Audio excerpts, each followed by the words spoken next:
Aspirasi Podcast. Halo Sobat Aspirasi, welcome to Aspirasi Podcast. Nah, di episode kali ini Via udah kedatangan satu orang yang keren banget ya, dimana menurut aku bakal bisa menginspirasi kita semua. Karena semua yang datang ke Aspirasi Podcast pastinya punya banyak hal yang bisa dibagiin ke teman-teman semua. Hari ini kita bakal ngebahas tentang bisnis, how to start a business from a young age, dan bagaimana untuk bisa tetap sustain gitu di tengah era yang ya roller coaster ini ya. Welcome to Studio UB Radio, Karissa. Hai. Halo Pia. Suaranya kalem banget nih, suka banget nih aku Sobat Aspirasi. Gimana kabarnya nih? Baik, alhamdulillah. Gimana nih Sobat UB Radio? Sobat kabarnya? Aspirasi kita Sobat bilangnya. Aspirasi. Iya. Okay. Sobat Aspirasi, alhamdulillah baik-baik aja ya. Aku juga lumayan di tengah suasana yang agak stres ini, tapi kita harus tetap bisa bertahan gitu ya. Right. Karissa, kita hari ini membawa Karissa ke sini karena Karissa ini punya suatu hal yang menurut aku inspiratif banget buat dibagiin ke Sobat Aspirasi semua, di mana dia punya satu brand yang dibangun sendiri dari awal ya Karissa ya. Iya betul. Nah, kalau kamu mau ngeliat nih ada produknya di tengah sini ya. Jadi Karissa ini punya usaha lip balm, namanya Beat Balm nih. Bisa dicek langsung ke Instagramnya ya Karissa ya. Iya. Di mana tuh Instagramnya? Di @beatbalm, tulisannya sama kayak yang ada di produk Beatbalm. @beatbalm ya. Boleh diceritain gak sih awal mula bisa menciptakan atau bisa terjun ke dunia bisnis, apalagi lip balm nih? Kan kita biasanya kalau lip balm ini adalah hal yang menurut aku tidak biasa ya. Orang-orang terjun ke bisnis ya kalau nggak makanan atau fashion gitu ya. Ini lip balm. Gimana nih ceritanya Karissa bisa terjun di dunia ini? Oke, thank you intronya Via. Oke, jadi sebelumnya mungkin aku kalau misalnya bisa cerita dari awal. Jadi iya benar aku nge-build ini pertamanya sendirian. Cuma sebenarnya sekarang itu udah nggak sendirian. Jadi aku tuh sekarang punya namanya co-founder. Kalau misalnya kayak startup lain kan kayak ada founder, co-founder. Jadi kayak sekarang istilahnya title-nya aku foundernya. Tapi sekarang aku sangat dibantu sama partner aku, co-founder dan anak UB juga by the way, baru banget lulus tahun ini, namanya Sekar Ilien. Oh yes, ya, baru banget lulus tahun kemarin ya, tahun kemarin.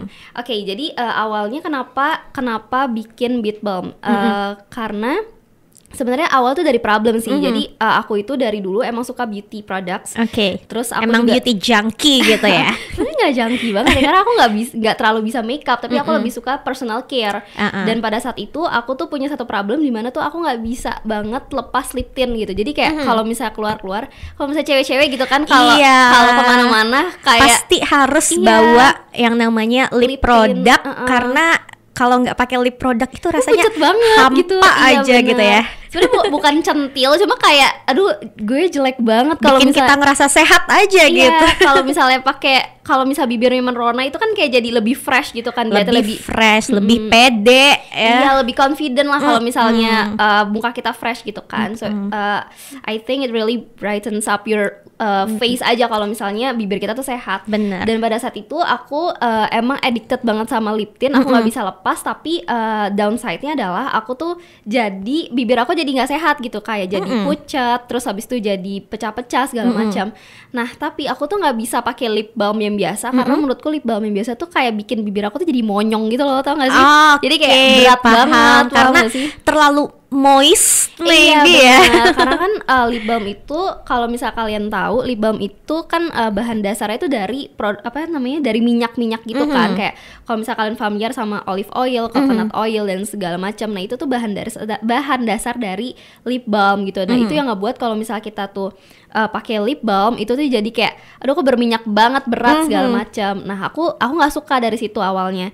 Terus akhirnya karena pandemi aku emang anaknya tuh suka cari-cari di Pinterest gitu, kayak suka lihat-lihat hal-hal yang menarik. Terus habis itu ngelihat kayak banyak yang suka bikin lip balm. Kalau misalnya bule-bule tadi kamu sempat mention kan kayak orang-orang luar tuh suka bikin DIY yang aneh-aneh. Yes, bener banget. Soalnya kadang sering muncul juga ya di short sosial media aku kalau orang tuh sering bikin homemade lip balm lah, entah yang bentuknya itu gloss atau body butter dan lain sebagainya. Tuh banyak banget sekarang di luaran sana. Tapi di Indo jarang banget ngelihat gitu. Iya, lumayan jarang ya. Mungkin karena kita kayaknya nggak tahu ya, nggak main di sana kali ya, di sana, nggak familiar kali ya sama ingredientsnya. Padahal ingredientsnya tuh gampang banget untuk istilahnya tuh didapetin di sini tuh banyak banget, karena kan kita daerah perkebunan sangat banyak gitu kan. Dan dan lip balm ini bahan dasarnya itu dari vegetables oils juga gitu. Jadi yang banyak diproduksi di Indonesia ya. Jadi kayak nggak semuanya diproduksi di Indonesia, cuma sangat mudah didapatkan di Indonesia lah gitu. Jadi awalnya dari ngeliat tadi Pinterest, terus habis itu akhirnya coba tertarik gitu kan, karena dulu pas zaman COVID itu aku nggak keluar, jadi kayak tabungannya tuh lumayan ada. Jadi kayak ya udahlah, daripada ini di spend yang cuma-cuma, mending aku eksperimen aja gitu kan. Akhirnya dari situ aku coba trial error. Itu menurutku trial errornya itu nggak mudah sih, karena tadi kan ada beberapa ingredients indikator yang aku hindari gitu, kayak misalnya lip balm itu jangan sampai bikin bibir berminyak, jangan sampai bikin berat. Terus kalau bisa juga berwarna, karena kita suka, karena ini aku nyari pengganti lip tint gitu paling kan. nggak ada stainnya dikit gitu ya. Aku nyari pengganti lip tint. Jadi kalau misalnya aku lagi males untuk atau enggak lagi menghindari produk-produk yang beauty products banget, yang chemicals banget, aku bisa pakai inilah gitu alternatifnya gitu kan. Akhirnya aku menghindari itu, dan akhirnya aku trial error 6 bulan, sangat nggak mudah, dan banyak banget poin-poin dimana aku ngerasa aduh udahlah, ini udah kayaknya mau nyerah aja gitu ya. Gitu. Karena bener-bener nyari formula yang tepat itu susah banget. Jadi kalau misalnya mungkin teman-teman ngikutin beauty brand segala macam, dan mereka bilang kalau misalnya proses R&D-nya tuh bisa sampai 2 tahun, itu sangat possible gitu, karena emang 2 tahun itu pun termasuk sebentar mungkin ya. Iya benar, karena emang susah sekali gitu. Udah gitu kan ini juga menyangkut kulit banyak orang, jadi kayak emang susah untuk cari yang fit produknya tuh fit to market and fit everything lah gitu. Dan harus tahu juga efek sampingnya seperti apa gitu ya, dan apakah bisa digunakan di semua jenis kulit atau enggak gitu ya. Benar. Jadi udah gitu kan aku masih homemade, jadi kayak aku juga nyari the best possible way yang safe, supaya ini produknya tuh aman lah istilahnya kayak gitu.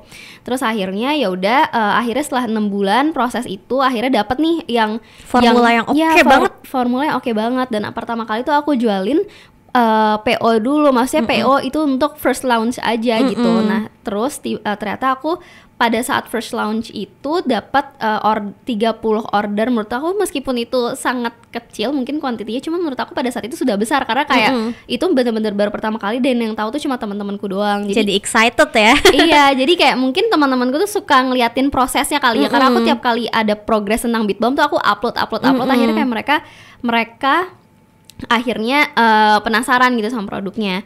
Dan ternyata setelah mereka trial itu, mereka cocok, mereka ngasih feedback yang sangat baik pada saat itu, dan kayak oh ini kayaknya oke nih produknya gitu kan. Akhirnya aku terus jual.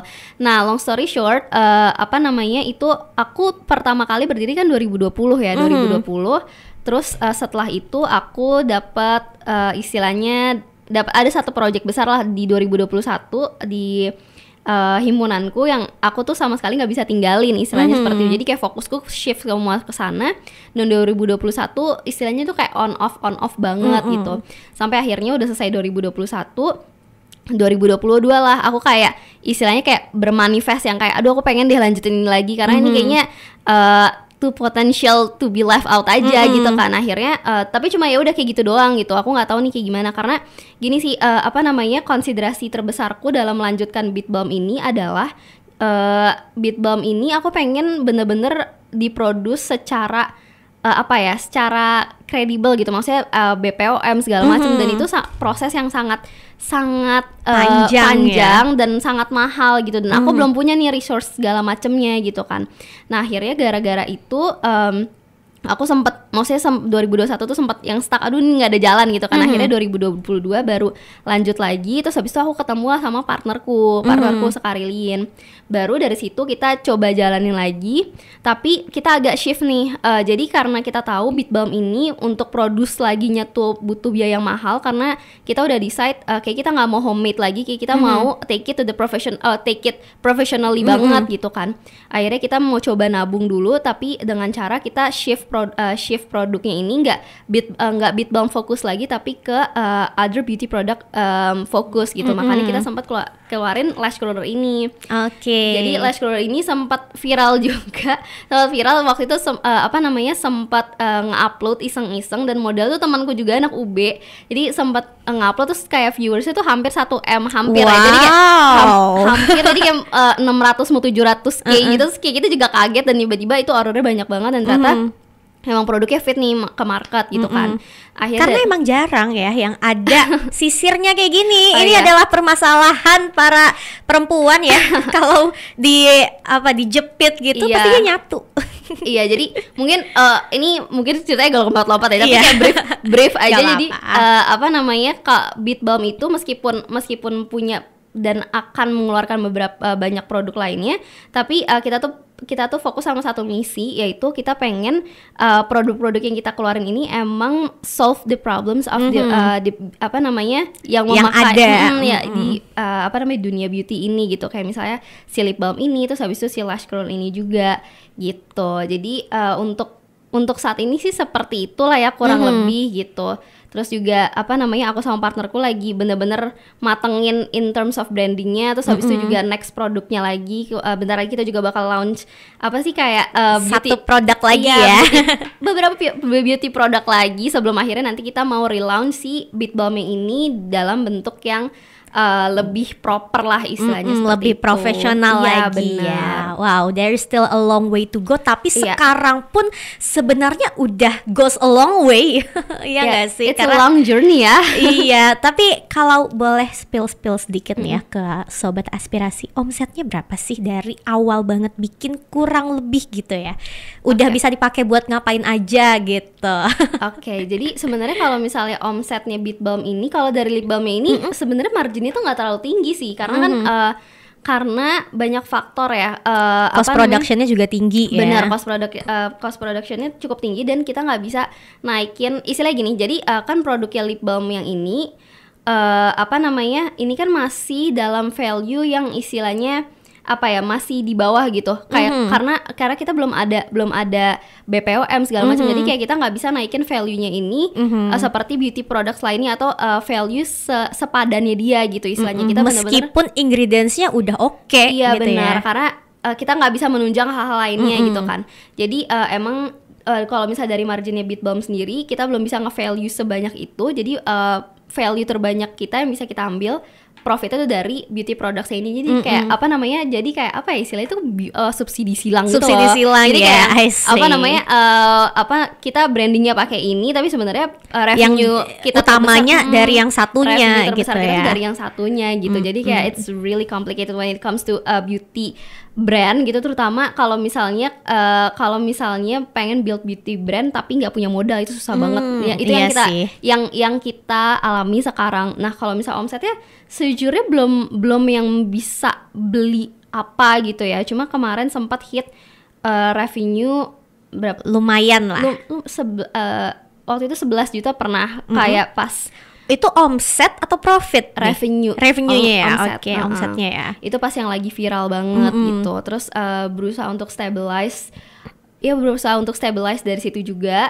Cuma banyak banget faktor sih dalam in building beauty brandnya ini gitu ya. Mungkin kalau misalnya mau ditekanin Beat Balm sendiri, journey-nya kita tuh bukan tentang omset atau profit sih, karena yang journey kita kenapa kayak istilahnya susah banget, lama banget, karena yang kita coba build di sini adalah brand yang sustainable. And in building the brand yang sustainable itu bukan cuma tentang kayak yaudah nih jual aja harga paling murah, karena itu gampang banget kalau misalnya mau jual harga paling murah gitu kan. Cuma yang kita coba coba build di sini adalah brand yang nantinya tuh akan dicintai sampai seterusnya, sampai long term, dan it takes time, tapi kita yakin kalau misalnya nanti returnnya juga akan banyak gitu, karena kayak kita ngumpulin dari emotional values ya dulu dari brand ini, terus juga produk-produknya sampai akhirnya melekat gitu, dan akhirnya nanti orang-orang bisa menilai sendiri gitu. Nah itu sih yang lagi kita early stage yang kita lagi build sekarang gitu. Oke, dan memang ya tadi salah satu poin yang aku tangkep juga adalah sebuah brand itu harus bisa menjawab masalah yang ada di masyarakat sekarang gitu. Kalau ingin brand itu sustain gitu sampai jangka waktu yang cukup lama, ya kan? Karena kalau cuma ya udah jual-jual aja nggak ada emotional value-nya, benar. Gampang banget collapse-nya nggak sih? Dan maksudnya tergantung orang cara mereka menjalani satu brand atau bisnis. Cuma kayak aku dan Ian di sini Beat Balm, kita bener-bener stick di sini karena kita percaya message yang akan kita sampaikan ke beauty junkies girls out there, bener-bener ingin kita sampaikan banget gitu, sehingga kayak oh ya ini values-nya Beat Balm seperti ini segala macam gitu sih. Oke, wow ini keren banget nih ya Sobat Aspirasi, dan menurut aku juga bisa menginspirasi buat teman-teman di luar sana yang pengen membangun bisnis dari awal banget ya. Karena untuk ukuran small business yang baru aja keluar dari cangkang gini ya, itu sudah sangat oke gitu. Step awalnya tidak salah jalan gitu kan. Karena meskipun masih banyak dan masih panjang banget jalan-jalannya, tapi at least first stepnya udah oke gitu ya. Dan untuk bertahan di steps yang kok gini-gini doang itu sangat susah, karena it requires trust juga, terus juga konsisten juga, meskipun mungkin banyak banget business owners yang mungkin baru mulai, terus habis itu mungkin jebakannya adalah ini omsetnya tinggi banget terus tiba-tiba jatuh, terus kayak akhirnya gampang nyerah kan, mentalnya tuh nggak ke-build karena situ. Kayak udah jatuh duluan gitu ya, mentalnya kayak aduh kok tiba-tiba rugi sih, nggak mau lanjutin deh gitu. Iya, padahal mental seorang business owner, entrepreneur gitu, entrepreneur tuh dibentuk dari konsisten. Itu gimana cara kita bertahan di fase-fase yang nggak pasti, karena nggak ada yang pasti sebenarnya di ini gitu. Jadi gitu deh, build business, build brand itu emang nggak bisa bohong, it requires lots of trust and consistency sih. Oke, I see. Tadi kita ngobrol-ngobrol tentang entrepreneurship nih ya. Karena Beat Balm ini sendiri juga adalah small business yang dimulai dari kecil banget, dari awal banget, dari Karissa sendiri yang bikin gitu ya. Menurut kamu seberapa pentingnya sih untuk anak muda zaman sekarang, kita ya Gen Z gitu ya, untuk mempunyai jiwa entrepreneurship itu tadi? Penting banget sih, penting banget. Penting in terms of mungkin untuk survive. Cuma aku tuh aku juga nggak mau nge-highlight kalau misalnya semua orang harus menjadi entrepreneur gitu sih. Kan maksudnya banyak kan orang-orang yang sekarang kayak ngapain kerja gini-gini, mending jadi entrepreneur aja. Karena orang punya jiwanya sendiri gitu kan. Bener. Siapa tahu mereka punya jiwa entrepreneur atau mereka punya jiwa yang cocoknya di tempat lain. Iya benar. Kayaknya instead of highlighting kalau misalnya kita semua harus berjiwa entrepreneur, menurutku core dari semuanya itu harus memiliki yang tadi aku bilang sih, konsisten, terus juga mentalnya harus benar-benar terbentuk. Itu sih kayak maksudnya itu adalah core values yang nantinya ketika kamu decide oh ya aku kayaknya cocok ini, cocok itu akan lebih mudah gitu adaptasinya, karena emang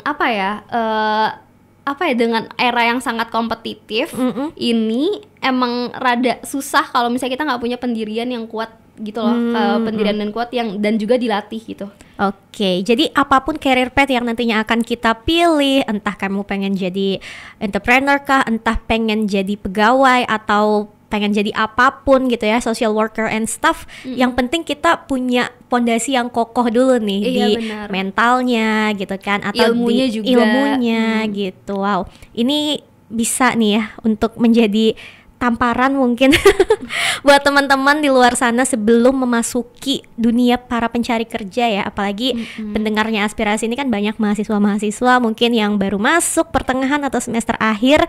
Buat nyiapin kalian nih nanti untuk masuk ke dunia kerja memang harus punya mental-mental yang kuat seperti baja, nggak susah buat dibengkokin ya teman-teman. Iya benar. Karena punya mental yang kuat itu adalah modal untuk kamu bisa survive. Wah, ya, itu juga dilatih dari hal-hal kecil yang kita anggap remeh gitu sih aku ngeliatnya ya. Jadi kayak dalam ngejalanin Beat Balm ini sebenarnya aku sama partnerku bener-bener belajar banyak hal banget, dan kita sangat bersyukur sebenarnya karena kita dikasih apa ya, kayak kita dikasih waktu untuk bener-bener belajar dulu, karena kayak kita dalam visinya kita yakin ini Beat Balm bakal besar nih nantinya gitu. Tapi kalau misalnya besar doang dengan orang dengan istilahnya dengan mental aku dan ini yang istilah baru keluar dari kuliah terus juga belum apa-apa segala macam, kayak akan susah untuk memaintain itu ketika itu besar. Jadi kayak aku sih ngeliatnya, atau mungkin small business owners lainnya, nggak apa-apa sabar dulu, karena sebenarnya sabar ini tuh dikasih waktu untuk bener-bener pelan-pelan tuh belajar gitu sampai akhirnya kita bisa nge-reach hal yang kita mau itu. Karena kan kita dikasih suatu hal karena kita deserve kan. Kalau misalnya belum dikasih berarti emang kita belum deserve, harus belajar lagi. Iya, gitu. semua hal punya waktunya masing-masing kok ya. Jadi sabar aja dulu, yakin sama usaha yang kita keluarin sekarang gitu. Pasti endingnya ya akan manis kalau usaha kita ya udah tepat gitu. Kalau hasilnya belum manis, mungkin usaha kita yang belum tepat aja gitu. Benar. Kan ya. Dan tadi udah ngebahas banyak juga nih tentang entrepreneurship, tentang Beat Balm sendiri. Banyak yang akhirnya Karissa dan partnernya pelajarin juga dari Beat Balm ini. Sebagai seorang small business owner, itu apa aja sih yang harus kamu punya dan yang kamu realize akhirnya kamu dapetin gitu saat kamu menjadi seorang business owner, apalagi dengan tim yang sangat kecil, mungkin ya around nggak lebih dari 5 orang ya. Kalau untuk small business hitungannya semua hal tuh harus kita kerjain sendirian. Benar. Dari membuat produk, marketing, habis itu nyari-nyari bahan.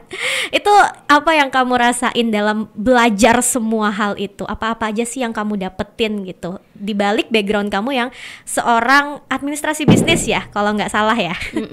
Apa namanya? Iya, administrasi bisnis sebenarnya kayak business in general gitu. Jadi kayak ya kurang lebih akhirnya bisa mengaplikasikan apa yang dikerjakan. Iya, benar.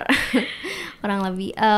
Tadi apa pertanyaannya? Jadinya apa aja sih yang harus kamu pelajarin gitu, karena business owner ini megang semuanya, bener-bener megang semua gitu. Oke, good question. Kalau menurutku yang pertama, sebenarnya ini basic skill banget, tapi yang pertama itu learn how to communicate effectively. Karena maksudnya effectively di luar dari emotional gitu. Karena kadang kalau misalnya, apalagi kalau misalnya kita partneran, itu ada sisi-sisi dimana kayak kenapa kayak gini sih gitu kan. Apalagi misalnya sama teman sendiri segala macam. Itu benar-benar kesampingkan, kayak misalnya emang urusan kerjaan ya kerjaan profesional, and learn how to take out your emotions aja gitu. Jadi kayak benar-benar harus ngelihat, oh ini kayaknya better kayak gini. Terus juga kalau misalnya dia ada yang memberi saran kayak gini, jangan defensif duluan. Kayak kita lihat, think clearly dulu. Oh ya, ini dari sisi ini, dia ngeliatnya kayak gini. It could be a really good perspective kalau misalnya kita benar-benar think through it gitu.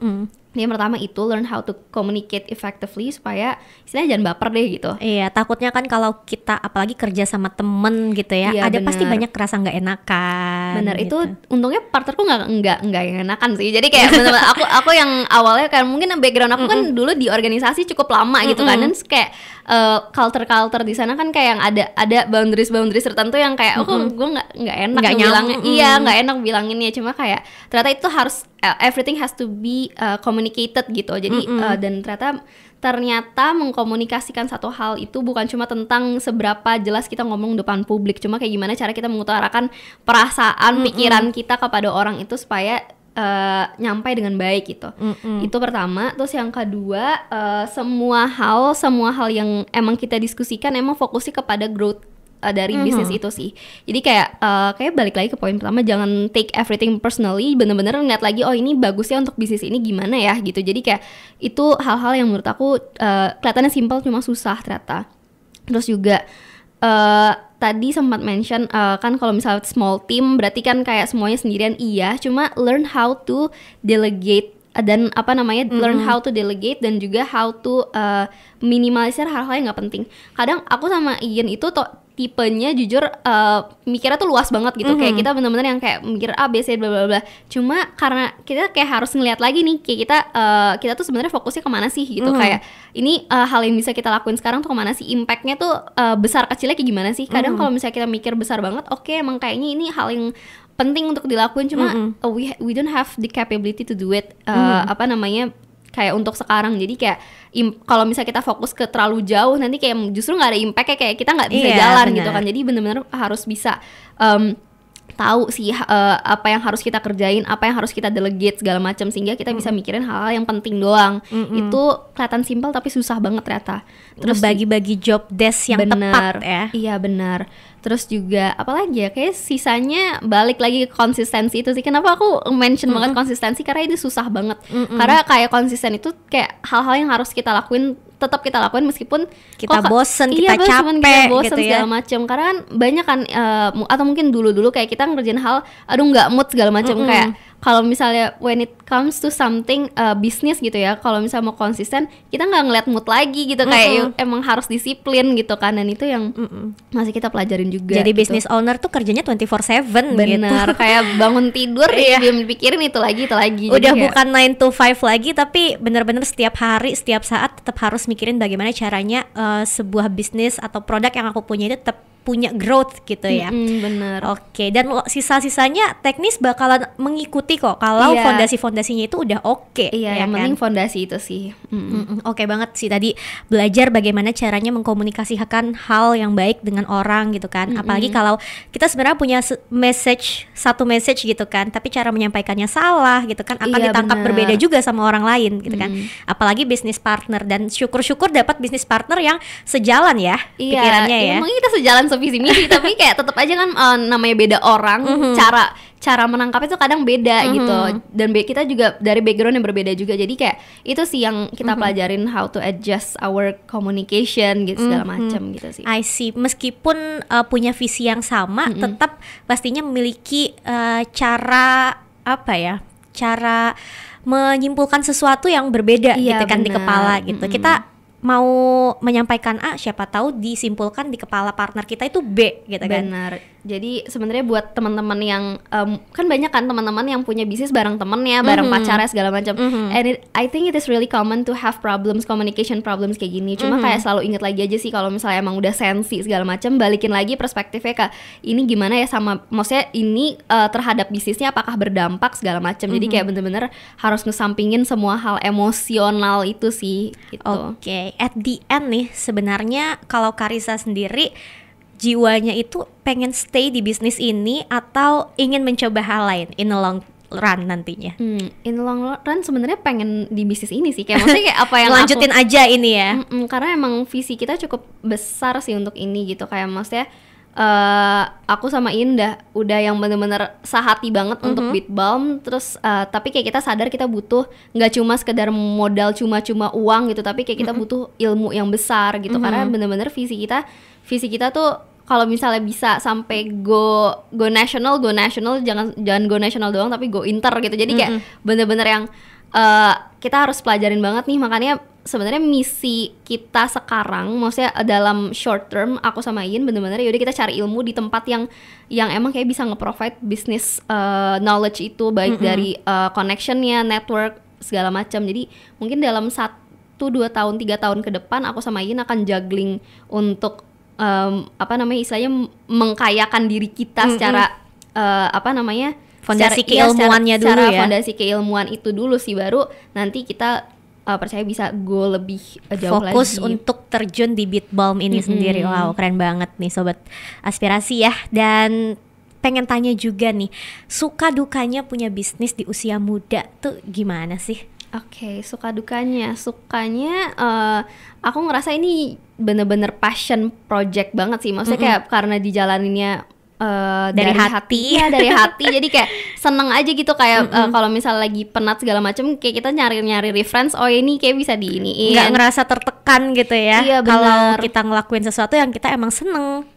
Bener, kayak yang seru aja. Dan ya seru aja. Emang aku sama Iin emang orangnya kayak yang visioner banget, jadi kayak kita benar-benar suka aja sih, apalagi sama si Beat Balm ini kan.